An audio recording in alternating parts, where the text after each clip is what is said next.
ലാലേട്ടൻ എന്ന് പറഞ്ഞാൽ ലാലേട്ടനാണ്, അതേപോലെ വേറൊരാളില്ല. രാഷ്ട്രീയ പ്രവർത്തനം എന്ന് പറയുന്നത് ഇപ്പോൾ പ്രതിച്ഛായ നിർമ്മിതികളിലൂടെയാണ് കടന്നു പോകുന്നത്. അതുകൊണ്ടാണ് PR-ലും സൈബർ സ്പേസിലും ഒക്കെ ഇത്രയും കോടികൾ ഇപ്പോഴത്തെ ഇലക്ഷൻ സ്പെൻഡ് ചെയ്യുന്നത്. പണ്ടത്തെ വ്യത്യസ്തമാണ്. നിങ്ങളിപ്പോൾ ഈ ഇടതുപക്ഷം എന്ന് പറയുന്നതിന് പിണറായി വിജയനുമായിട്ട് എന്തിനാണ് ഇക്വേറ്റ് ചെയ്യുന്നത്? എനിക്ക് തോന്നുന്നൊരു കോമൺ സെൻസ് ഉണ്ടെങ്കിൽ നമുക്കത് മറികടക്കാൻ തോന്നുന്നു. അങ്ങനെ ഒരു കളിപ്പാവയാവാൻ പറ്റില്ലല്ലോ. നമ്മൾ വാർത്തകളും കാര്യങ്ങളെല്ലാം നമ്മൾ കാണുന്നുണ്ട്. എനിക്ക് ഈ കേരളത്തിലുള്ള എല്ലാ പാർട്ടിക്കാരായിട്ടും വളരെ അടുത്ത ബന്ധമുണ്ട്. അറിഞ്ഞോ അറിയാതെ രാഷ്ട്രീയ ദർശനമൊക്കെ നമ്മളെ ഇതിനകത്ത് കടന്നു പോകും. രാഷ്ട്രീയം ഇല്ലെന്ന് പറയുന്നവരെടുക്കുന്ന സിനിമയിൽ ഒരു രാഷ്ട്രീയമുണ്ട്.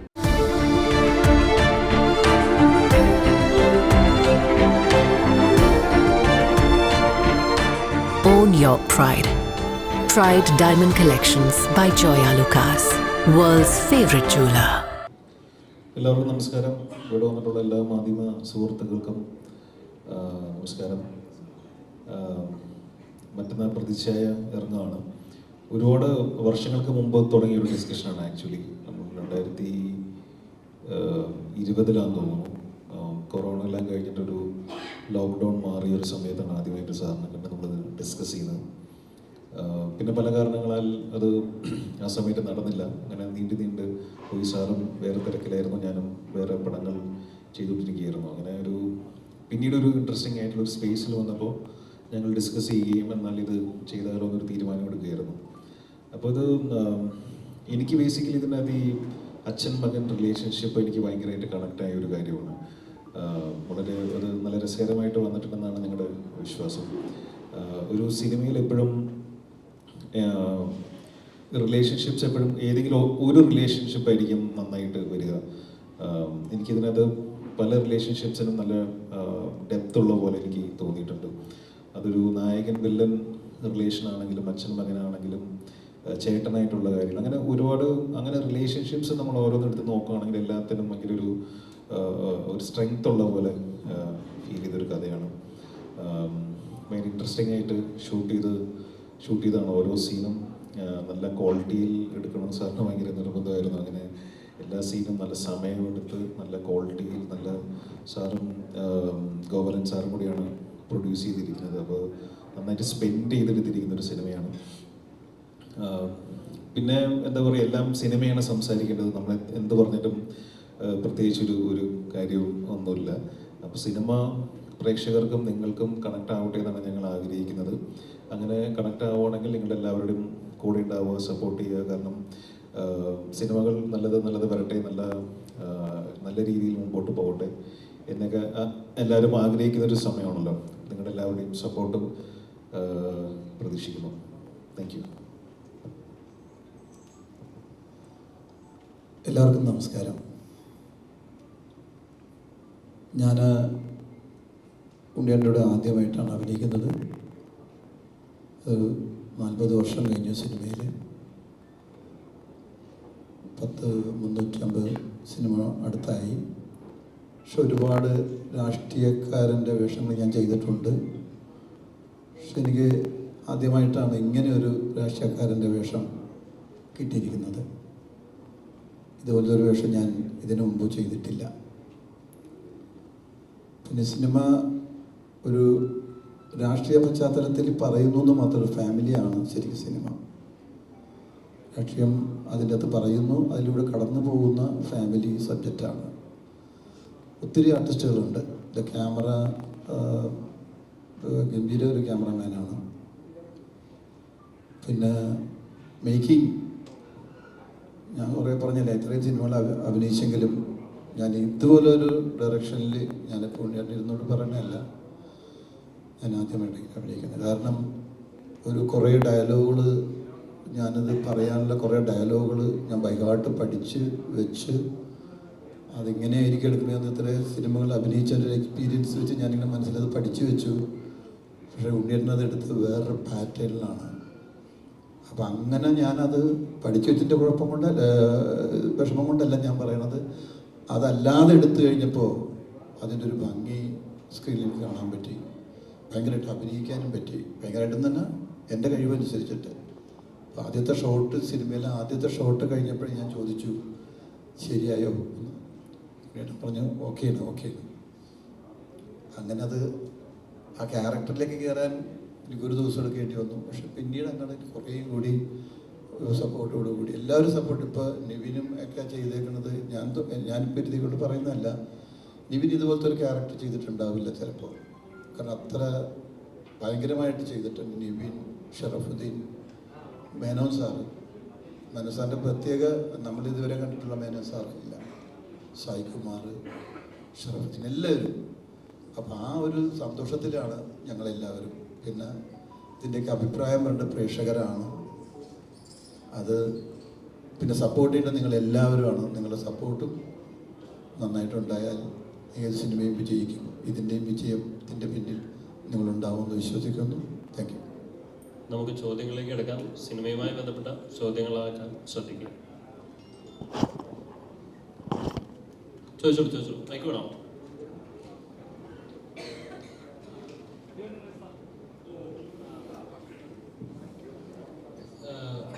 ശരിക്കും പറയാൻ വല്ലാത്തൊരു കോയിൻസിഡൻസ് പോലെ ഫീൽ ചെയ്തു ഇവിടെ സ്ട്രൈറ്റ്. കാരണം കറക്റ്റ് കേരളം മുഴുവൻ ഇലക്ഷന്റെ ചൂടിൽ നിൽക്കുന്നു. അപ്പം അതിന്റെ പ്രവർത്തനങ്ങൾ നടന്നുകൊണ്ടിരിക്കുന്നു. കൃത്യം ഇലക്ഷന് ഇത്ര ദിവസങ്ങൾക്ക് മുമ്പ് തന്നെ ഇതുപോലൊരു ചിത്രം വരുന്നു, അതും പൊളിറ്റിക്കൽ റിലേറ്റഡ്. വല്ലാത്തൊരു കോയിൻസിഡൻസ് ഫീൽ ചെയ്യുന്നു. അത് കോയിൻസിഡൻസ് തന്നെയാണ്, അതുകൊണ്ട് അങ്ങനെ ഫീൽ ചെയ്യുന്നത്. കാരണം എന്തോ വെയിറ്റ് ചെയ്ത് 2019 തുടങ്ങിയതാണ് ഞങ്ങൾ ഈ ശ്രമം. അത് അദ്ദേഹം പറഞ്ഞല്ലോ, ആദ്യ പിണറായി സർക്കാരിന്റെ കാലത്താണ് ഇതിന്റെ ആരംഭ ചർച്ച, പ്രാഥമികമായിട്ടുള്ള ചർച്ചകൾ നടക്കുന്നത്. ഇത് ഷാരിസ് മുഹമ്മദ്, നമ്മളുടെ ജനഗണമനയൊക്കെ എഴുതിയ ഷാരിസ് മുഹമ്മദ് എൻ്റെ അടുത്ത് 2019 ഒരു കഥ നരേറ്റ് ചെയ്യുന്നത്. അദ്ദേഹം ഒരു സ്ക്രീൻ പ്ലേ ആയിട്ടാണ് വന്നത്, എന്ന് പറഞ്ഞാൽ ഒരു ഓർഡർ സീൻ, റഫ് ഓർഡർ. പക്ഷെ അതിനകത്ത് ഒരു മൊമെന്റ് എനിക്ക് ഭയങ്കര സ്ട്രൈക്കിംഗ് ആയിട്ട് തോന്നി. അപ്പം ഞാൻ ഷാരിസിനോട് പറഞ്ഞു, ഷാരിസ്, ഈ മൊമെന്റ് വെച്ചിട്ട് എനിക്ക് എൻ്റെ ഒരു ട്രീറ്റ്മെന്റ് എഴുതിയാൽ കൊള്ളാം എന്നുണ്ട് എന്ന് പറഞ്ഞപ്പോൾ അദ്ദേഹം പറഞ്ഞു അങ്ങനെ ചെയ്യൂ എന്ന് പറഞ്ഞപ്പോൾ ഞാനൊരു സ്ക്രീൻ പ്ലേ ഉണ്ടാക്കി. അപ്പം ഷാരിസിനോട് പറഞ്ഞു, ഇത് നിങ്ങൾ ചെയ്യുന്നതായിരിക്കും ബെറ്റർ. അങ്ങനെ ഞങ്ങൾ ആദ്യത്തെ ഒരു ഡ്രാഫ്റ്റ് ഉണ്ടാക്കി. എനിക്കൊന്ന് 2019 തന്നെ നിവിനുമായിട്ട് ഞങ്ങൾ ചർച്ച തുടങ്ങിയതാണ്. പിന്നെ ഈ പറയുന്ന പോലെ സിനിമയാണ്, അത് സംഭവിക്കേണ്ട ഒരു സമയം. ഈ സിനിമ അപ്രതീക്ഷിതമായിട്ട് നിവിന് അങ്ങനെ ഒരു ഗ്യാപ്പ് വന്നപ്പോൾ നിവിന് ഞാനും കൂടി എടുത്തൊരു തീരുമാനം, 100 ദിവസം ഷൂട്ട് ചെയ്യുന്നു, പോസ്റ്റ് പ്രൊഡക്ഷൻ കഴിയുന്നു. പിന്നെ ഞങ്ങളെ സംബന്ധിച്ചിടത്തോളം ഒരു സിനിമ നിങ്ങളിലേക്ക്, പ്രേക്ഷകരിലേക്ക് എത്തിക്കാനുള്ള ഏറ്റവും നല്ല സമയം എന്ന് പറയുന്നത് ഈ വിഷു, സ്കൂൾ അടയ്ക്കുന്ന പീരീഡാണ്. അപ്പോൾ തന്നെ ഇലക്ഷൻ സംഭവിക്കുന്നത്. അതുകൊണ്ടാണ് ഞാൻ പറഞ്ഞത് ആകസ്മികത അതിനകത്തുണ്ട്, കോയിൻസിഡൻസ് ഉണ്ട്. അതുകൊണ്ടാണ് താങ്കൾക്കത് കോയിൻസിഡൻസ് ആയിട്ട് തോന്നുന്നത്. അതേപോലെ ഇപ്പൊ അന്ന് ട്രെയിലർ ലോഞ്ചിന്റെ അന്ന് സാറ് പറഞ്ഞായിരുന്നു, ഇതിന്റെ പൂർണ്ണ ഉത്തരവാദിത്വം എനിക്ക് മാത്രമാണ്, എന്തുണ്ടെങ്കിലും അതിന്റെ പൂർണ്ണ ഉത്തരവാദിത്വം ഏൽക്കാൻ ഞാൻ റെഡിയാണ് എന്നുള്ളത്. തീർച്ചയായിട്ടും ആണല്ലോ. അപ്പൊ അതിനകത്ത് എന്തോ ഒരു സ്പാർക്കിൽ ഉണ്ട് എന്നൊരു ആർക്കല്ല, ഇവരെയൊക്കെ എന്തിനാ അതിനകത്ത് പിടിച്ചിടുന്നത്? ആ സിനിമയ്ക്ക് എന്ത് സംഗതി വന്നാലും അത് എഴുതി സംവിധാനം ചെയ്ത ഒരാൾ, അതിന്റെ പ്രൊഡക്ഷനിൽ കൂടി ഭാഗമായ ഒരാൾ എന്ന നിലയിൽ ആ സിനിമയുടെ ഉത്തരവാദിത്വം ഞാൻ തന്നെയല്ലേ ഓൺ ചെയ്യേണ്ടത്. പിന്നെ അങ്ങനെ ഒരു പിന്നെ എന്താണ്, എന്തു വന്നാലും അതിന്റെ ഉത്തരവാദിത്വം ഞാൻ എന്നുള്ള രീതിയിൽ ഞാൻ സംസാരിച്ചിട്ടില്ല. ഞാൻ പറഞ്ഞത്, ഇത്ര വലിയ മുതൽ മുടക്കുള്ളൊരു സിനിമ ഇത്രയും വിഷമം പിടിച്ചൊരു സാഹചര്യത്തിൽ, ഇപ്പൊ നമുക്കറിയാം OTT ബിസിനസിന്റെ കാര്യം അറിയാം, നമ്മുടെ ഗൾഫിൽ നടക്കുന്ന ഈ ഒരു യുദ്ധസമാനമായ അന്തരീക്ഷത്തെ കുറിച്ച് അറിയാം. അപ്പോൾ അങ്ങനെയുള്ള ഒരു സമയത്ത് ഇത്രയും വലിയൊരു സിനിമയായിട്ട് പോകുമ്പോൾ തീർച്ചയായിട്ടും അതിനകത്ത് വലിയ റിസ്ക് ഉണ്ട്. അത് ഞാൻ തന്നെ ഫേസ് ചെയ്യേണ്ട ഒരു സംഗതിയാണ്. അതാണ് ഞാൻ ഉദ്ദേശിച്ചത്, അല്ലാതെ മറ്റു കാര്യങ്ങളൊന്നും അതിനകത്ത് ഉദ്ദേശിച്ചിട്ടില്ല. ഇനി എന്തെങ്കിലും ഉണ്ടെങ്കിൽ സാറിന് കൃത്യമായിട്ട് ഒരു രാഷ്ട്രീയമുണ്ട്, പക്ഷെ അത് ഈ സിനിമയിലൂടെ പറഞ്ഞിട്ടില്ല എന്നാണ് വിശ്വസിക്കുന്നത്. ഇപ്പൊ പണ്ട് നോക്കിക്കഴിഞ്ഞാൽ പല രാഷ്ട്രീയ പ്രസ്ഥാനങ്ങളും അവരുടെ ആശയങ്ങൾ നാടകങ്ങളിലൂടെ അല്ലെങ്കിൽ എഴുത്തിലൂടെയൊക്കെ ജനങ്ങളിലേക്ക് എത്തിക്കാൻ ശ്രമിച്ചിട്ടുണ്ടായിരുന്നു. പക്ഷെ ഇപ്പോഴത്തെ ഒരു സാഹചര്യത്തിൽ നോക്കിക്കഴിഞ്ഞാൽ സോഷ്യൽ മീഡിയക്ക് ഇത്ര വന്നതോടെ അതിൻ്റെ ഒന്നും ആവശ്യമില്ല എന്നാണ് കരുതുന്നത്. അപ്പം കലയിലൂടെ ഈ രാഷ്ട്രീയം പറയേണ്ട ആവശ്യം ഇപ്പം നിലവിലില്ല എന്ന് കരുതുന്നു. പോസ്റ്റ്മാന്റെ പണി ചെയ്യേണ്ട കാര്യമില്ല. ഒരു മെസ്സേജ് എടുത്തുകൊണ്ട് ഡെലിവറി ചെയ്യാന്ന് പറയുന്ന ഒരു സംഗതി ചെയ്യേണ്ട കാര്യമില്ല. അങ്ങനെയൊന്നും ചെയ്തിട്ടില്ല. ഞാൻ നിങ്ങളോട് പറഞ്ഞില്ലേ, ഒരു പ്രത്യേക വൈകാരിക മുഹൂർത്തമുണ്ട്. അതെനിക്കിപ്പോൾ പറയാൻ പറ്റില്ല, നിങ്ങൾക്ക് സിനിമ കാണുമ്പോൾ മനസ്സിലാവും. ഞാൻ അതിലാണ് ഹുക്ഡായത്. ഞാൻ എൻ്റെ കഥ എന്നെ എങ്ങോട്ട് കൊണ്ടുപോയോ അതിൻ്റെ കൂടെയാണ് ട്രാവൽ ചെയ്തത്. മറ്റൊരു കൺസേൺസും അതിനകത്ത് ഉണ്ടായില്ല. നിവിചേട്ടൻ ഇന്റർവ്യൂവിൽ പറയുന്നുണ്ടായിരുന്നു, ബ്രേക്ക് ഇല്ലാതെ ഷൂട്ടിന് പോകാമെന്ന് പറഞ്ഞപ്പം സാറ് അത് സമ്മതിച്ചില്ല. ബ്രേക്ക് വേണം, പ്രായമുള്ള ആളുകളുണ്ട്, അല്ലെങ്കിൽ അവർക്ക് മരുന്ന് കഴിക്കുന്ന ആളുകളുണ്ട്. അത് ഭയങ്കര ഒരു കണക്ട് ചെയ്ത് ഭയങ്കര ഗ്രേറ്റ് ആയിട്ട് തോന്നി ആ ഒരു സംഭവം. അപ്പം കാരണം എല്ലാവരിലും സാറ് എല്ലാവരുടെയും കാര്യങ്ങൾ നോക്കുന്നുണ്ട് എന്നുള്ളൊരു കാര്യം. കാരണം ഇത്രത്തോളം ജൂനിയർ ആർട്ടിസ്റ്റുകൾ ഉണ്ട്, 6000 ആളുകളോട് വെച്ച് ചെയ്തിട്ടുണ്ട്. അപ്പം അതൊക്കെ നോക്കുമ്പോൾ എത്രത്തോളം ഹാർഡായിരുന്നു വർക്ക് ചെയ്യുമ്പോൾ. അല്ല, ഞാൻ പറയുന്നത് അത് എൻ്റെ ഒരു മഹത്വമായിട്ടൊന്നും നമ്മൾ കരുതേണ്ട കാര്യമില്ല. അത് അങ്ങനെ വേണം സിനിമ. ഞാൻ 18 വർഷമായിട്ട് സംഘടനാ രംഗത്ത് പ്രവർത്തിക്കുന്നതാണ്. അപ്പോൾ വളരെ അധ്വാനിക്കുന്ന ഒരുപാട് ആളുകൾ ഇതിനകത്തുണ്ട്. അവർക്കൊക്കെ രോഗങ്ങളുള്ളവരുണ്ട്, വൈഷമ്യങ്ങളുള്ളവരുണ്ട്. അപ്പോൾ കൃത്യമായിട്ട് സിനിമയ്ക്ക് ഒരു സമയവ്യവസ്ഥയുണ്ട്. ആ സമയവ്യവസ്ഥ പാലിക്കപ്പെടണം. അത് ഏത് സെറ്റിലായാലും പാലിക്കപ്പെടണം. എൻ്റെ സെറ്റിൽ അത് ഞാൻ പാലിക്കുന്നു, ബാക്കിയുള്ള സെറ്റിലുകളിൽ ബാക്കിയുള്ളവർ അത് പാലിക്കുമെന്ന് പ്രതീക്ഷിക്കുന്നു. പിന്നെ ക്രൗഡൊക്കെ കുറേ ഉണ്ടായിരുന്നു. അതൊക്കെ നമ്മൾ മാനേജ് ചെയ്ത് ഇതിൻ്റെ ഒരു പ്രോജക്റ്റ് ഡിസൈൻ്റെ ഭാഗമായിട്ട് നമ്മൾ മാനേജ് ചെയ്ത് മുൻകൂട്ടി കണ്ട് പ്ലാൻ ചെയ്ത് തന്നെയാണ് പോയത്. ഏതാണ്ട് 100 ദിവസം കൂടുതൽ നമ്മൾ ഷൂട്ട് ചെയ്തിരുന്നു. അതുകൊണ്ടാണ് ഞാൻ പറഞ്ഞ വലിയ വലിപ്പമുള്ളൊരു സിനിമയാണ്. അതിൻ്റെതായിട്ടുള്ള വൈഷമ്യങ്ങളും ഉണ്ട്, അതിൻ്റെതായിട്ടുള്ള ആനന്ദമുണ്ട് ഈ സിനിമയ്ക്കകത്ത്. ഇതിലെ മുഖ്യമന്ത്രി കഥാപാത്രത്തിന് ഒരേപോലെ ഉമ്മൻചാണ്ടിയുടെയും അതുപോലെ കെ കരുണാകരൻ്റെയും ഒരു ഹൈബ്രിഡ് സ്വഭാവമുണ്ട് എന്ന് ആവർത്തിച്ച് പറഞ്ഞിട്ടുണ്ടായിരുന്നു. ഇപ്പോൾ ഉമ്മൻചാണ്ടി സ്വഭാവം ഏറെക്കുറെ നമുക്ക് ട്രെയിലറിലൂടെ തന്നെ വ്യക്തമാണ്. ഇപ്പോൾ കെ കരുണാകരൻ എന്നുള്ള നേതാവ് അനുഭവിച്ച യാതനകളുണ്ട്. അദ്ദേഹത്തിന്റെ മകളുടെ വിവാഹ ദിവസം ഒരു പോലീസിന്റെ ഒരു നിരീക്ഷണത്തിലാണെന്ന് പറയുന്ന കരിങ്കാലിയാക്കപ്പെട്ട അങ്ങനെ ഒരുപാട് ദുരവസ്ഥകളിലൂടെ കടന്നുപോയ ഒരു കെ കരുണാകരൻ നേതാവും കൂടിയുണ്ട്. അങ്ങനത്തെ കെ കരുണാകരൻ അനുഭവിച്ച മനോവ്യാപാരങ്ങള് അല്ലെങ്കിൽ അങ്ങനത്തെ കാര്യങ്ങൾ കഥാപാത്ര നിർമ്മിതിയിൽ കൊണ്ടുവരാൻ ഉദ്ദേശിച്ചത്. ഇപ്പൊ ഉദാഹരണം പറയുകയാണെങ്കിൽ ലീഡർ കെ കരുണാകരനോട് ഒരിക്കൽ പത്രക്കാരൻ ചോദിച്ചു, അത് ഇത്രയും നാളായല്ലോ രാഷ്ട്രീയ പ്രവർത്തനം നടത്തുന്നത്, തിരിഞ്ഞു നോക്കുമ്പോൾ അദ്ദേഹം അങ്ങ് എന്താണ് കാണുന്നതെന്ന് ചോദിച്ചപ്പോൾ പുള്ളി നേരെ തിരിഞ്ഞു നോക്കിയിട്ട് പറഞ്ഞു, മോനെ ഈ ഭിത്തിക്കകത്ത് ഇങ്ങനെ ഒരു പടമാണ് ഞാൻ കാണുന്നത് എന്ന് പറഞ്ഞു. അങ്ങനെ പറയുന്ന ഒരു കെ കരുണാകരനുണ്ട്, ഭയങ്കര ടങ് ഇൻ ചീക്കായിട്ട് സംസാരിക്കുന്നത്. അത്തരം ചില ട്രെയിറ്റ്സ് ഈ കഥാപാത്രത്തിലുണ്ട്. ഇതെന്താ പ്രശ്നം എന്ന് വെച്ച് കഴിഞ്ഞാൽ അതിപ്പോൾ എനിക്ക് മാത്രമല്ല, എനിക്ക് മുമ്പ് വന്ന വലിയ തിരക്കഥാകൃത്തുക്കളുണ്ട്, രഞ്ജിത്ത് പണിക്കരായാലും ദാമോദരൻ മാഷായാലും ഒക്കെ. അപ്പം നമുക്കിത് സമൂഹത്തിൽ നിന്നും നമ്മൾ കാണുന്ന ആളുകളിൽ നിന്നുമാണ് നമ്മൾ ഇതിൻ്റെ എലിമെന്റ്സ് സ്വീകരിക്കുന്നത്. എന്ന് വെച്ചാൽ അവരല്ലാതെ അതിനകത്ത് ഒരുപാട് ഫിക്ഷൻ. ഇപ്പം നമുക്ക് നിങ്ങൾ എപ്പോഴും ഉമ്മൻചാണ്ടി എന്ന് പറയുന്നുണ്ട്. അദ്ദേഹത്തിന് 2 പെൺകുട്ടികളും ഒരു മകനുമാണുള്ളത്. ഈ സിനിമയിൽ 2 ആൺകുട്ടികളാണ്. പക്ഷേ ഇങ്ങനത്തെ നേതാക്കളുടെ നന്മയുടെ സത്തുണ്ടല്ലോ. ഇപ്പോൾ കെ കരുണാകരൻ വികസനത്തിനോടൊപ്പം ചേർന്ന് നിന്നത്, അല്ലെങ്കിൽ ഇപ്പോൾ ഉമ്മൻചാണ്ടി കല്ലെറിഞ്ഞ അദ്ദേഹത്തിനോട് കേസ് എടുക്കണ്ട എന്ന് പറഞ്ഞ നന്മവശം, അതൊക്കെ ശരിക്കും സിനിമാറ്റിക്കലിയും കൂടി യൂസ് ചെയ്യാൻ പറ്റാവുന്ന ഒരു നന്മയുടെ ആർക്ക് കൊടുക്കാവുന്ന ഏരിയ അല്ലേ എന്നാ ചോദിക്കും. അത് നമുക്ക് നോക്കാം, സിനിമ കാണാം, ഒരു ദിവസം കൂടി കണ്ടു കഴിയുമ്പോൾ അത് മനസ്സിലാവും.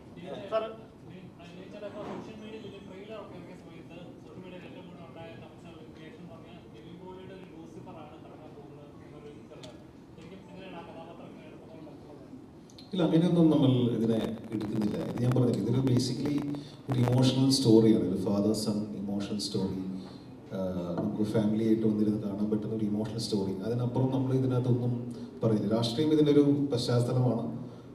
നല്ല ക്വാളിറ്റിയുള്ള ഒരു സിനിമ എടുക്കാൻ വേണ്ടി എല്ലാവരും പരിശ്രമിച്ചിട്ടുണ്ട്. സാറാണെങ്കിലും ഇതിൻ്റെ ടെക്നിക്കൽ ടീമാണെങ്കിലും ആക്ടേഴ്സ് ആണെങ്കിലും എല്ലാവരും ഒരുമിച്ച് സഹകരിച്ചിട്ടുണ്ട്. അപ്പോൾ അത് വേറൊരു സിനിമയായിട്ടുള്ളൊരു അതേപോലെ ഒരു പടമൊന്നുമല്ല. ഇതൊരു ചെറിയ ഇമോഷണൽ സിനിമ എന്ന് ചിന്തിച്ചാൽ മതി. അച്ഛനും മകനും റിലേഷൻഷിപ്പ് ഉള്ളൊരു ഇമോഷണൽ സിനിമ. ഉണ്ണികൃഷ്ണൻ സാർ, സർവ്വമായി ചെയ്യുമ്പോൾ അധികമൊന്നും ശ്രമിക്കുന്നില്ല അദ്ദേഹം, എന്നാൽ ഒരുപാട് കാണാനുണ്ട് എന്ന് പറയുന്ന ആ ഒരു കമ്പാരിസൺ വരുന്നുണ്ടല്ലോ. എപ്പോൾ പൊടിക്കൊരു വിജയം ഉണ്ടെങ്കിലും ലാലേട്ടനായിട്ട് അസോസിയേറ്റ് ചെയ്യുന്നു. ഇപ്പോൾ വിനീതേട്ടൻ തന്നെ പറഞ്ഞിട്ടുണ്ട്, വിനീതേട്ടൻ പറയും പലപ്പോഴും എന്തോ ഇഷ്ടമാണ് ആളുകൾക്ക് എന്നെ എന്നുള്ള ഡയലോഗ്. അപ്പോൾ ഇങ്ങനത്തെ കമ്പാരിസണുകളെ പറ്റി അവെയർ ആണോ? അങ്ങനെ ഒരു ട്രേറ്റ് എനിക്ക് ഉപയോഗിക്കാൻ പറ്റുന്നുണ്ട്. ഞാൻ വളരെ കാഷ്വൽ ആയിട്ട് ചെയ്യുന്ന കാര്യങ്ങൾ ആളുകൾക്ക് വർക്ക് ആവുന്നുണ്ട് ലാലേട്ടനെ പോലെ. ആ ഒരു ഏരിയയെ പറ്റി ബോധവാനാണോ? അല്ല, അങ്ങനെ ഒരിക്കലും കമ്പയർ ചെയ്യാൻ പാടില്ലാത്ത ഒരു ഇതാണല്ലോ. കാരണം പുള്ളി ലാലേട്ടൻ എന്ന് പറഞ്ഞാൽ ലാലേട്ടനാണ്, അതേപോലെ വേറൊരാളില്ല. ഞാൻ ബേസിക്കലി ആക്ടിങ് വളരെ കാഷ്വലായിട്ട് എടുക്കുന്ന ആളാണ്. അത് ഞാൻ തുടക്കമേ മുതൽ അങ്ങനെ ശീലിച്ചാണ്. ഞാൻ അങ്ങനെ പഠിച്ച ആളൊന്നുമല്ല ആക്ടിങ് എന്താണെന്നുള്ളത്. ഞാൻ ചെയ്ത സിനിമകളിൽ ഞാൻ വർക്ക് ചെയ്തിട്ടുള്ള ഡയറക്ടേഴ്സിൻ്റെ മെൻറ്റർ ചെയ്ത് അല്ലെങ്കിൽ അവരെനിക്ക് കാണിച്ചു തന്ന വഴികളിലൂടെ സഞ്ചരിച്ച് പോയ ഒരാളാണ്. അപ്പോൾ ഞാൻ ആ കാഷ്വൽ രീതിയിലാണ് ഇതിനെ എടുക്കാറ്. അല്ലെങ്കിൽ ഒരു സിനിമ തുടങ്ങാൻ പോകുന്നു, അതിന് മുമ്പ് ഭയങ്കര പ്രിപ്പറേഷനോ അല്ലെങ്കിൽ തലേ ദിവസം ഇരുന്ന് ഡയലോഗ് പഠിക്കലോ അങ്ങനെയൊന്നും ഞാൻ ചെയ്യാറില്ല. ഞാൻ നേരെ സെറ്റിൽ പോകുന്നു, സ്ക്രിപ്റ്റ് വായിക്കുന്നു, എന്താണോ ശരിയെന്ന് എനിക്ക് തോന്നുന്നു ഞാൻ ചെയ്യുന്നു. അതിനെ കറക്റ്റ് ചെയ്യാൻ അവിടെ ഡയറക്ടറിന് എനിക്കൊരു ബോധമുണ്ട്. അപ്പം ഞാൻ ചെയ്യുന്ന തെറ്റാണെങ്കിൽ ഡയറക്ടർ എന്ന് പറയും, അല്ലെങ്കിൽ ഇതിങ്ങനെയല്ല, കുറച്ച് അങ്ങോട്ട് ഇങ്ങോട്ട് മാറ്റി ചെയ്യുമെന്ന് പറയും. അങ്ങനെ കുറച്ച് ദിവസം ഒരു ഡയറക്ടറായിട്ട് നമ്മൾ വർക്ക് ചെയ്യുമ്പോൾ ഞാൻ എങ്ങനെയാണ് കഥാപാത്രത്തെ കാണുന്നതെന്നും ഡയറക്ടർ എങ്ങനെയാണ് കഥാപാത്രത്തെ കാണുന്നതെന്ന് എനിക്ക് മനസ്സിലാവും. എനിക്ക് അത് രണ്ടും തമ്മിൽ ഒരു ലൈൻ വരയ്ക്കാൻ പറ്റും. പിന്നെ ആ ലൈനിലൂടെ പോകാന്നുള്ളതാണ്. അത് ഫിക്സ് ആയി കഴിഞ്ഞാൽ പിന്നെ ഞാൻ അതിന് അത്ര ടെൻഷൻ എടുക്കാറില്ല സത്യം പറയുകയാണെങ്കിൽ അഭിനയിക്കുന്ന സമയത്ത്. ഇതിനു മുമ്പേ ഒരു പൊളിറ്റിക്കൽ സിനാറിയോയിൽ ഒരു സിനിമ വന്ന് സഖാവ് വന്നിട്ടുണ്ട്, പടവെട്ട് വന്നിട്ടുണ്ട്. സഖാവിൽ 2 ക്യാരക്ടേഴ്സ് ആയിരുന്നു. അത് രണ്ടും ഭയങ്കരമായ ഗ്രാഫിൽ നിൽക്കുന്ന 2 ക്യാരക്ടേഴ്സ്. പടവെട്ടിലും വളരെ സീരിയസ് ടോണിലുള്ള ഒരു ക്യാരക്ടർ. അപ്പോൾ ഇതിനു വേണ്ടി അല്ലെങ്കിൽ അതിൽ നിന്ന് എന്തോരം വ്യത്യസ്തമാണ് പ്രതിച്ഛായ എന്നുള്ളത് ഒരു കാര്യമുണ്ട്. 2, അതിനുവേണ്ടി ഒരു പേഴ്സണൽ എഫേർട്ട് എങ്ങനെ അതിലേക്ക് കൊണ്ടുവരാന്നുള്ളത്. ആ 2 സിനിമയായിട്ട് ഇതിലൊരു അങ്ങനെ ഒരു കമ്പാരിസൺ ഇല്ല. സഖാവ് ഒരു വേറെ കഥ പറയുന്നൊരു സിനിമയാണ്. ഞാൻ ഭയങ്കരമായിട്ട് എൻജോയ് ചെയ്തൊരു പടമാണ്. അതിൻ്റെ ക്യാരക്ടറൈസേഷൻ ആണെങ്കിലും അതിൻ്റെ കഥയാണെങ്കിലും അതിൻ്റെ സിറ്റുവേഷൻസ് ഒക്കെ ഞാൻ വളരെ എൻജോയ് ചെയ്തൊരു സിനിമയാണ്. പടവെട്ട് ഞാൻ വളരെ എൻജോയ് ചെയ്തൊരു സിനിമയാണ്. എനിക്ക് വർക്ക് ചെയ്യാൻ ഇനിയും താല്പര്യമുള്ള ഡയറക്ടേഴ്സിൽ ഒരാളാണ് ലിച്ചു. അതേപോലെ ഒരു പടമല്ല ഇത്, ഇതൊരു ഡിഫറെൻറ്റ് ഫിലിമാണ്. എൻജോയ് ചെയ്തു. അത് എന്തായാലും എല്ലാ സിനിമയും എൻജോയ് ചെയ്ത് തന്നെയാണ് ചെയ്യാറ്. ഇതും എൻജോയ് ചെയ്തൊരു സിനിമയാണ്. രണ്ടാമത്തെ ക്വസ്റ്റ്യൻ അതന്നെയാണ്. നിവിൻ ചേട്ടാ, കഴിഞ്ഞ ദിവസം ഒരു ഇന്റർവ്യൂവിൽ ചേട്ടൻ പൊളിറ്റിക്കലായിട്ട് ചേട്ടനൊരു ഒപ്പീനിയൻ ഇല്ല എന്നുള്ള രീതിയിലൊരു അഭിപ്രായം പറയുന്നത് കേട്ടു. കാരണം ഒരു പ്രത്യേക ഒരു പൊളിറ്റിക്കൽ ഒപ്പീനിയൻ അത്തരത്തിലൊന്നും ശ്രദ്ധിക്കാറില്ല. അപ്പോൾ അജിത് ചേട്ടൻ കുറച്ചും കൂടി ആ ഒരു സാഹചര്യത്തെ കുറച്ചും കൂടി നന്നായിട്ട് പറഞ്ഞു. അതായത് പൊളിറ്റിക്കൽ പാർട്ടികളോട് താല്പര്യമില്ല എന്നാണ് നിവിൻ ഉദ്ദേശിച്ചത് എന്ന് പറയുന്നുണ്ടായിരുന്നു. പക്ഷെ ഞാൻ ആലോചിക്കുന്നത്, ഇപ്പോൾ കമ്പാരിറ്റീവ്ലി ഇപ്പോൾ ഉള്ള യുവനടന്മാരിൽ ഏറ്റവും കൂടുതൽ പൊളിറ്റിക്കൽ സിനിമകൾ ചെയ്തിട്ടുള്ളത് നിവിൻ ചേട്ടനാണ്. ഇപ്പോൾ സഖാവായാലും പടവെട്ടായാലും ഇപ്പോൾ പ്രതിച്ഛായ. അപ്പോൾ പൊളിറ്റിക്കലായിട്ടൊരു അവയർനെസ് ഇല്ലാതെ ഇത്തരത്തിലുള്ള സിനിമകൾ ചെയ്യുമ്പോൾ നമ്മൾ സംവിധായകരുടെയോ എഴുത്തുകാരുടെയോ കൈകളിലെ കളിപ്പാവകൾ പോലെ ആവില്ലേ? അവർക്ക് പല കാര്യങ്ങളും നമ്മളിലൂടെ പറയാൻ പറ്റില്ലേ? അപ്പോൾ ഒരു അവയർനെസ് മസ്റ്റ് അല്ലേ? എനിക്ക് തോന്നുന്നു ഒരു കോമൺ സെൻസ് ഉണ്ടെങ്കിൽ നമുക്കത് മറികടക്കാൻ തോന്നുന്നു. അങ്ങനെ ഒരു കളിപ്പാവയാവാൻ പറ്റില്ലല്ലോ. നമ്മൾ വാർത്തകളും കാര്യങ്ങളെല്ലാം നമ്മൾ കാണുന്നുണ്ട്. എനിക്ക് ബേസിക്കലി എൻ്റർടൈൻമെൻറ്റ് അല്ലെങ്കിൽ സിനിമ, അതിലാണ് എൻ്റെ ഫുൾ ഫോക്കസ് ഉള്ളത്. ഒരു പാർട്ടിയോട് താല്പര്യക്കുറവോ അങ്ങനെയൊന്നുമില്ല. പല പാർട്ടിയിൽ പല കൂട്ടുകാരും പലരെ റെസ്പെക്ട് ചെയ്യുന്ന ഒരുപാട് പൊസിഷനിലിരിക്കുന്ന ആൾക്കാരുണ്ട്. അതെല്ലാം ഞാൻ റെസ്പെക്റ്റോടെ കാണുന്നു. പക്ഷെ ഞാൻ അതിലങ്ങനെ ഫോക്കസ് ചെയ്യുന്നില്ല. ഞാൻ സിനിമ അല്ലെങ്കിൽ ചെയ്തു പോവുക, ഫാമിലി, അങ്ങനത്തെ ഒരു ആ രീതിയിലാണ് പോകുന്നത്. അപ്പോൾ അതുകൊണ്ട് നടക്കുന്നതൊന്നും അറിയില്ല എന്നുള്ളതല്ല. നമുക്ക് എല്ലാവർക്കും ഒരു ദൈവാനുഗ്രഹിച്ച ഒരു കോമൺ സെൻസ് വന്നിട്ടുണ്ട്. അപ്പോൾ ഞാനൊരു സ്ക്രിപ്റ്റ് കേൾക്കുമ്പോൾ ഇതൊരു ഭയങ്കര പോയിന്റ് ഔട്ട് ചെയ്ത് ചെയ്യുന്നൊരു സിനിമയാണോ അല്ലയോ എന്ന് മനസ്സിലാക്കാൻ പറ്റാറുണ്ട്. Unnikrishnan sir, first of all ഈ സിനിമയുടെ ടൈറ്റിൽ പ്രതിച്ഛായ വളരെ മികച്ചൊരു ടൈറ്റിലാണ്. അതിന് അഭിനന്ദനങ്ങൾ. സാധാരണഗതിയിൽ എനിക്ക് തോന്നിയിട്ടുള്ളത് ഈ പ്രതിച്ഛായ ഭീതി ഏറ്റവും കൂടുതലുള്ളത് സിനിമാക്കാർക്കും പൊളിറ്റീഷ്യൻസിനുമാണ്. ഈ 2 പേരുടെ ഇടയിലാണ് ഏറ്റവും കൂടുതൽ പ്രതിച്ഛായ ഭീതിയുള്ളത്. അപ്പോൾ അത്തരത്തിലൊരു സാഹചര്യം കൂടി മുന്നിൽ കണ്ടിട്ടാണോ ഇങ്ങനൊരു ടൈറ്റിൽ ഇട്ടത്? ഈ ടൈറ്റിലേക്ക് വന്നത് എങ്ങനെയാണ്? അല്ല, നമ്മുടെ ട്രെയിലറിലുണ്ടല്ലോ, ഇപ്പോൾ രാഷ്ട്രീയത്തിൽ ഇപ്പോൾ വ്യക്തികളില്ല, പ്രതിച്ഛായകൾ മാത്രമേ ഉള്ളൂ എന്നുള്ളത് ട്രെയിലറിൽ ഒരു വാചകം പറയുന്നുണ്ട്. അപ്പോൾ പ്രതിച്ഛായ നിർമ്മിതികളെ കുറിച്ചിട്ടാണ് ഈ സിനിമ. രാഷ്ട്രീയ പ്രവർത്തനം എന്ന് പറയുന്നത് ഇപ്പോൾ പ്രതിച്ഛായ നിർമ്മിതികളിലൂടെയാണ് കടന്നു പോകുന്നത്. അതുകൊണ്ടാണ് PR-ലും സൈബർ സ്പേസിലും ഒക്കെ ഇത്രയും കോടികൾ ഇപ്പോഴത്തെ ഇലക്ഷൻ സ്പെൻഡ് ചെയ്യുന്നത്, പണ്ടത്തെ വ്യത്യസ്തമായിട്ട്. അപ്പോൾ എല്ലാവർക്കും അങ്ങനെ ഒരു ഇമേജ് കോൺസ്ട്രക്റ്റ് ആവശ്യമുണ്ട്. നിർമ്മിക്കപ്പെടുന്ന പ്രതിച്ഛായ വെച്ചിട്ടാണ് എല്ലാവരും ചെയ്യുന്നത്. അതിൻ്റെ ഗുണവും ദോഷവും ഉണ്ട്. ആ ഗുണദോഷങ്ങളെക്കുറിച്ച് കൂടിയാണ് ഈ സിനിമ. എന്ന് വെച്ചാൽ അതൊരു ടോൾ ക്ലെയിം ഒന്നുമല്ല. അത് തീർച്ചയായിട്ടും ഒരു കുടുംബാന്തരീക്ഷത്തിലാണ് നമ്മൾ സംസാരിക്കുന്നത്. അതൊന്ന് തൊട്ടുപോകുന്നുണ്ട്. അതെല്ലാം നിങ്ങളിനി മറ്റന്നാൾ കണ്ട് വിലയിരുത്തിയാൽ മതി.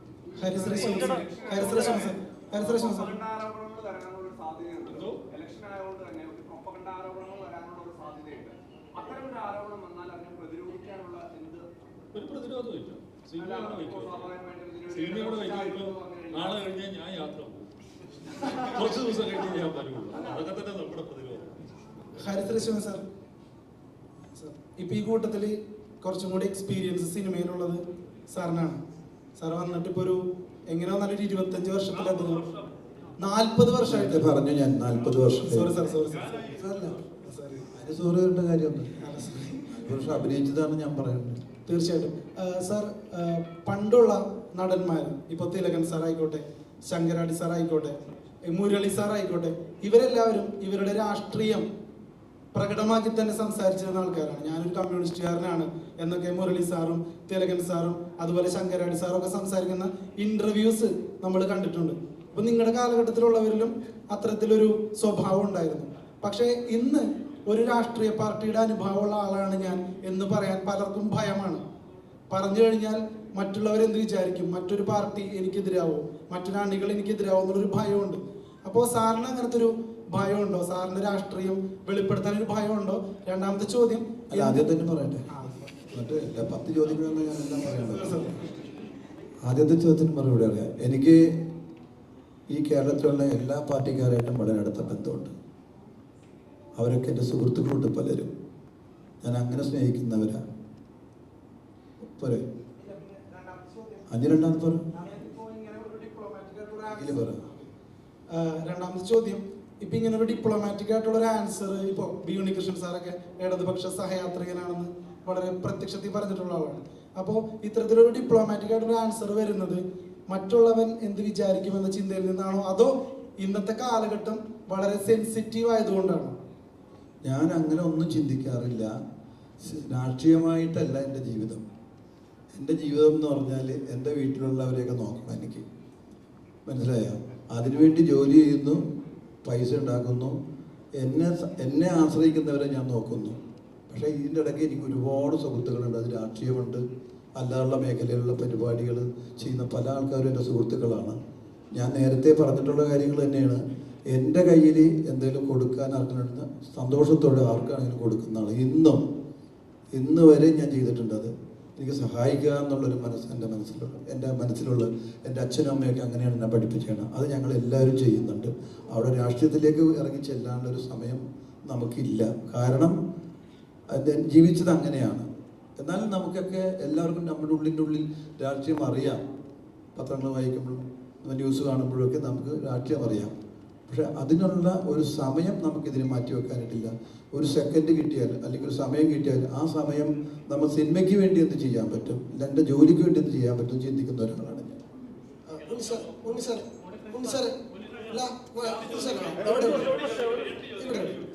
ഇപ്പോൾ ഇതിനകത്ത് പറയുമ്പോൾ കഥയിനെക്കാളും ഈ മേക്കിങ്ങിലെ ആക്ടേഴ്സിനെ ഏറ്റവും സ്റ്റൈലിഷ് ആയിട്ട് പ്രസന്റ് ചെയ്യുന്ന ഡയറക്ടേഴ്സിൽ ഒരാളാണ്. അതായത് ലാലേട്ടന് ഏറ്റവും നല്ല ലുക്കുകൾ ഉള്ള സിനിമകൾ നോക്കിക്കഴിഞ്ഞാൽ സാറിൻ്റെ സിനിമകളുണ്ട്. നാടനാണെങ്കിലും വെസ്റ്റേൺ ആണെങ്കിലും എന്താ ആക്ടേഴ്സിന് അത്രയും സ്റ്റൈലിഷ് ആയിട്ട് പ്രസന്റ് ചെയ്യണം എന്നുള്ളൊരു ഐഡിയ ശരിക്കും എങ്ങനെയാണ് വരുന്നത്? തെറ്റാണോ? അല്ല, ഇതിലും കിട്ടിയാണ്.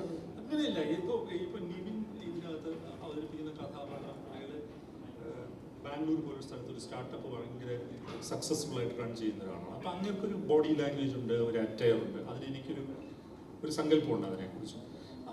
അശോകൻ്റെ കഥാപാത്രത്തെക്കുറിച്ചും എനിക്കൊരു സങ്കല്പം. അപ്പം അത് ഞാൻ എൻ്റെ ടീമുമായിട്ട് ഷെയർ ചെയ്യും. എൻ്റെ കോസ്റ്റ്യൂം നോക്കുന്ന ആളുമായിട്ടും DOP ആയിട്ടും ആർട്ട് ഡയറക്ടറുമായിട്ടും ഷെയർ ചെയ്യും. എന്നിട്ട് അതിന് മൊത്തം ഒരു കളർ പാലറ്റ് ഉണ്ടാക്കി അവരുടെ ലുക്കൊക്കെ ഒന്ന് വർക്ക് ചെയ്ത് അങ്ങനെ ചെയ്യുമ്പോൾ അതിനകത്ത് ഒരു വൃത്തി വന്നു പോകും. അത് മെയിൻറ്റെയിൻ ചെയ്യാൻ നോക്കിയുള്ളൂ. അതല്ലാതെ അതിനെക്കുറിച്ച് ഇത്രയധികം നമ്മൾ അങ്ങനെ വേണം എന്നുള്ള. ഇപ്പോൾ ഗ്രാൻഡ് മാസ്റ്റർ എന്ന് പറഞ്ഞ ഒരു സിനിമ ഞാൻ ചെയ്യുമ്പോൾ മോഹൻലാൽ സാറിൻ്റെ ഇപ്പോൾ നിങ്ങൾ ശ്രദ്ധിച്ചു കഴിഞ്ഞാൽ അറിയാം, അദ്ദേഹത്തിൻ്റെ ഇൻട്രൊഡക്ഷനിൽ ഒരു വൈറ്റ് ലിനൻ ഡ്രസ്സാണ് അദ്ദേഹം ഇട്ടിരിക്കുന്നത്. പോകെ അദ്ദേഹം ആ കഥാപാത്രം ഭയങ്കര ലേഡ് ബാക്ക് ആയിട്ടുള്ളൊരു കഥാപാത്രമാണ്, അലസനായിട്ടുള്ള കഥാപാത്രം. പോകെ ഹാഷ് കളേഴ്സിലേക്ക് അത് കയറി വരും. എന്നിട്ട് ഏറ്റവും അവസാനം ഒരു ബ്ലാക്ക് ഡ്രസ്സിലാണ് വരുന്നത്. ഈ സിനിമയിൽ അതിനൊരു റിവേഴ്സൽ ഉണ്ട്. അത് നിങ്ങൾ കണ്ടു കഴിഞ്ഞാൽ മനസ്സിലാവും. അങ്ങനെ അത്രയും കാര്യങ്ങൾ ശ്രദ്ധിക്കും. ഇപ്പൊ സംസാരിക്കുമ്പോൾ പോലെ രണ്ടാം പിണറായി സർക്കാരിലാണ് നമ്മൾ നിൽക്കുന്നതെന്നാണ് പറയുന്നത്. അപ്പോൾ ഇപ്പൊ സാറ് പറഞ്ഞപ്പോ രണ്ടാം പിണറായി സർക്കാർ നിൽക്കുമ്പോഴാണ് നമ്മൾ എഴുത്തു തുടങ്ങി. രണ്ടാം പിണറായി സർക്കാർ നിൽക്കുമ്പോഴാണ് ഈ പടം നടക്കുന്നത്. അപ്പൊ ഇങ്ങനെ ഒരു പൊളിറ്റിക്കൽ ബയസ് ഉണ്ടാവുമ്പോൾ സ്വയം അങ്ങനെ ഇടതുപക്ഷ സഹയാർത്ഥികനായിട്ട് നിൽക്കുക, ഒരു പൊളിറ്റിക്കൽ പ്രതലമുള്ള സിനിമ എഴുതുകയും ചെയ്യുക. അപ്പൊ എങ്ങനെയാ അതിനെ സ്വന്തം രാഷ്ട്രീയ ദർശനങ്ങളൊന്നും വരാതെ ലിമിറ്റ് ചെയ്യാൻ പറ്റുന്നത്? ഈ രാഷ്ട്രീയ ദർശനം വരാതെ ലിമിറ്റ് ചെയ്യുക എന്നുള്ള വലിയ ഇല്യൂഷനാണ്. അറിഞ്ഞോ അറിയാതെ രാഷ്ട്രീയ ദർശനമൊക്കെ നമ്മളെ ഇതിനകത്തൊക്കെ കടന്നു പോകും. രാഷ്ട്രീയം ഇല്ലെന്ന് പറയുന്നവരെടുക്കുന്ന സിനിമയിലും ഒരു രാഷ്ട്രീയമുണ്ട്. പിണറായി പ്രിയ ഉണ്ടാവും. പിന്നെ അതിനകത്തുള്ള പ്രശ്നം ഈ പിണറായി പ്രിയനെ പ്രതിച്ഛായലുണ്ടാവും. അപ്പോൾ അങ്ങനെയൊന്നുമില്ല. നിങ്ങളിപ്പോൾ ഈ ഇടതുപക്ഷം എന്ന് പറയുന്നതിന് പിണറായി വിജയനുമായിട്ട് എന്തിനാണ് ഇക്വേറ്റ് ചെയ്യുന്നത്? ഇടതുപക്ഷ സർക്കാരുമായിട്ട് എന്തിനാണ് ഇക്വേറ്റ് ചെയ്യുന്നത്? ഞാൻ വളരെ എൻ്റെ വിദ്യാർത്ഥി കാലം മുതലേ മാർക്സിസവുമായിട്ട് ബന്ധപ്പെട്ട പുസ്തകങ്ങൾ വായിച്ചും ചിന്തിച്ചും അങ്ങനെയൊക്കെ പോകുന്ന ഒരാളാണ്. എൻ്റെ അക്കാഡമിക് ആയിട്ടുള്ള എൻ്റെ ജേണിയും അങ്ങനെയൊക്കെ തന്നെയായിരുന്നു. അതിനെ നിങ്ങളൊരു മുഖ്യധാര പാർട്ടിയായിട്ടോ ഒരു ബിംബമായിട്ടോ ഒന്നും അസോസിയേറ്റ് ചെയ്യേണ്ട കാര്യമില്ല. പിന്നെ ഈ അശോകൻ പറഞ്ഞ പോലെ എല്ലാ രാഷ്ട്രീയക്കാരുമായിട്ടും ഈ രംഗത്ത് നിൽക്കുന്ന ഒരാളെന്ന നിലയിൽ, പ്രത്യേകിച്ച് ഒരു സംഘടനാ പ്രവർത്തന നിലയിൽ എനിക്ക് നല്ല ബന്ധമുണ്ട്. അത് മുഖ്യമന്ത്രി പിണറായി വിജയനായിട്ടായാലും വി ഡി സതീശനായിട്ടായാലും രമേശ് ചെന്നിത്തലയായിട്ടായാലും ഗോവിന്ദ മാസ്റ്റർ ആയാലും BJP-യിലെ ഇപ്പോൾ നമ്മളുടെ പടം തുടങ്ങുന്ന ദിവസം കൃഷ്ണദാസ് അവിടെ വന്നിരുന്നു. അദ്ദേഹത്തിൻ്റെ അടുത്ത സുഹൃത്താണ്. അപ്പോൾ നിങ്ങളുടെ ആ ചോദ്യത്തിനകത്ത് വലിയ പ്രസക്തി ഇല്ലല്ലോ. അപ്പോൾ ഇതിനെ സിനിമയായിട്ട് കണ്ടാൽ മതി. സിനിമയായിട്ട് കാണുമ്പോൾ അതിനകത്തൊരു രാഷ്ട്രീയമുണ്ട് നിങ്ങൾക്ക് തോന്നിയാൽ നിങ്ങൾ എഴുതും. നല്ല കാര്യമല്ലേ അത്? അപ്പോൾ നമുക്ക് കൂടുതൽ ചർച്ച ചെയ്യാം. അപ്പോൾ എല്ലാവർക്കും നന്ദി.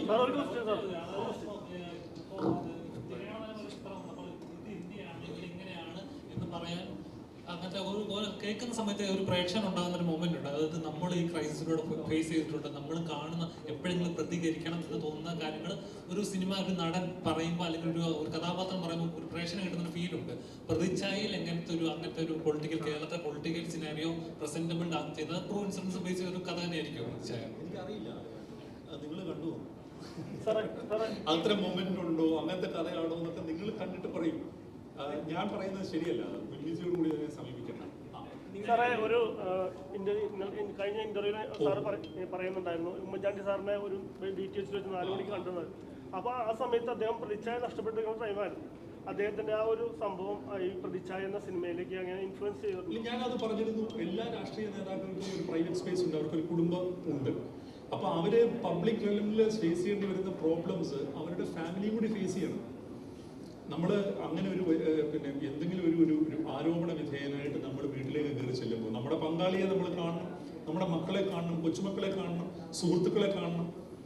അതിന് വേറൊരു മൊമെന്റും വേറൊരു കോൺഫ്ലിക്റ്റും അല്ലേ? അത് നമ്മളാരും അറിയുന്നില്ല.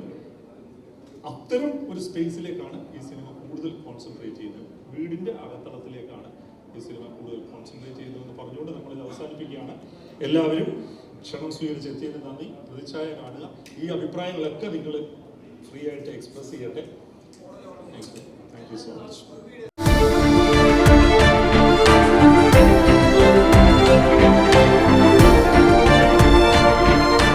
Own your pride.